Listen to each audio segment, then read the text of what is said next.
આજે ઠાકોર ક્ષત્રિય સમાજનું યોજાયું સ્નેહ મિલનનો કાર્યક્રમ। આ કાર્યક્રમ યોજાયો હતો માણસાના ધામેડામાં, જ્યાં કાર્યક્રમમાં રાજકીય ચર્ચા પણ શરૂ થઈ ગઈ। સ્નેહ મિલન કાર્યક્રમમાં ભાજપ અને કોંગ્રેસના નેતાઓ સમાજ માટે એક મંચ પર ઉપસ્થિત રહ્યા, પરંતુ ત્યાં ચર્ચા રાજકીય થઈ। સરખેજ ભારતી આશ્રમના ઋષિ ભારતી બાપુના એક નિવેદનથી સમાજની આ ચર્ચા રાજકીય ચર્ચામાં ફેરવાઈ ગઈ।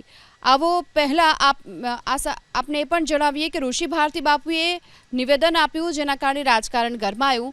ઋષિ ભારતી બાપુ કાર્યક્રમમાંથી નિવેદન આપીને નીકળ્યા, પરંતુ તેમના નિવેદનથી રાજનીતિ ગરમાઈ। અલ્પેશ ઠાકોરે ઋષિ ભારતી બાપુનું નામ લીધા વગર સ્પષ્ટતા કરી કે મંત્રીપદ ન મળ્યાની ચર્ચાને બિનજરૂરી ગણાવી।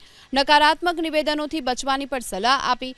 સમાજના મંચ પરથી કોંગ્રેસ નેતા જગદીશ ઠાકોરે પ્રતિક્રિયા આપી કે ગમે તેના નામ પર ગમે તે નિવેદન કરવાનો કોઈ અધિકાર નથી। મંચ પર બોલવા માટે 5 આગેવાનોની કમિટી બનાવો। સમાચાર સાંભળતો તો મને ગૌરવ થતો હતો કે આપણા અલ્પેશજીને ડેપ્યુટી સીએમ માં લેશે, એના માટે બહુ પ્રયાસ ચાલુ હતા અને સંગઠન થયા, ગાંધીનગરમાં મીટિંગો થઈ, છતાં એમાંથી બાકાત રહ્યા, સારા ખાતાઓ પણ ના મળ્યા। મારી વાતને ધ્યાનમાં લેજો। કૂટનીતિ જેથી તમે કરતા શીખશો ને ત્યારે તમે પોઝિશનમાં નહીં હોય, પાવરમાં હશો, નિર્ણાયક ભૂમિકામાં હશો। આવા જાહેર મંચ ઉપરથી કોઈને આ હોદ્દો આપી દેવો જોઈએ, પેલું આપી દેવું જોઈએ, એવું તો ના કરો। આ ભેગું કરતા વાર લાગે છે। આ ભેગું કરતા વાર લાગતી હોય ત્યારે કોઈ આ પ્રકારના નિવેદનો ના કરે। આવા નકારાત્મક નિવેદનોથી સમાજને ક્યારેય ફાયદો નહીં થવાનો। તમારે તો અમેરિકાના રાષ્ટ્રપતિ થઈ જવું, કોઈ નહીં બનાવવાનું।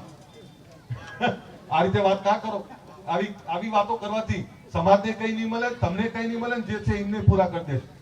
ગમે એના નામે ગમે સ્ટેટમેન્ટ કરવાનો કોઈ અધિકાર નથી।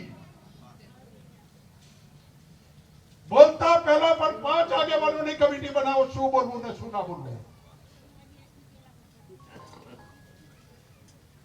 શું બોલવું ને શું ના બોલવું નક્કી કરો। નહીતર એક જણો પોતાનું વેર વાળવા માટે અથવા પોતાનો ખેલ પાડવા માટે બોલી જશે। આ ભેગા થયા એ આખો દાડો મીડિયામાં ચલાવવાનું હતું, એની જગ્યાએ અલ્પેશભાઈ આખો દાડો મીડિયામાં ચાલશે। બાપના ભાગીદાર કોણ?